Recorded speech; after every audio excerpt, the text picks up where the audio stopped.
Millennials are one of the most educated generations in history, and the most diverse, and the first generation to grow up with the internet as a native environment, not a tool they had to learn. This creates a very specific psychological profile.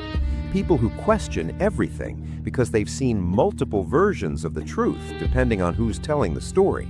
People who've had access to more information than any generation in history and watched institutions lie in real time while the receipts are publicly available. That makes you skeptical. It makes you interrogate authority. It makes you ask why when you're told that's just how it is. And people who interrogate systems that were never designed to be questioned, they get labeled as entitled, difficult, ungrateful. But critical thinking meeting systems that can't handle scrutiny will always look like that. The mental health conversation is different for millennials too. They're the first generation to widely destigmatize therapy and actually talk about anxiety and depression like real conditions instead of character flaws.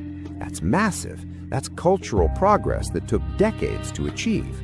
Except, and here's the paradox, they're doing it while living in conditions that are objectively more stressful than previous generations faced. Student debt levels that would have been unthinkable before. Housing costs that have outpaced wage growth by absurd margins. Job insecurity baked into the modern economy as a feature, not a bug. And a cultural expectation to be grateful for the opportunity to work harder for less security than their parents had. So you get this weird dynamic where millennials are simultaneously more self-aware about their mental health and more overwhelmed by the conditions creating it. I know I have anxiety. I'm in therapy for it. I'm doing the work. But also, I can't afford rent. I'm drowning in debt.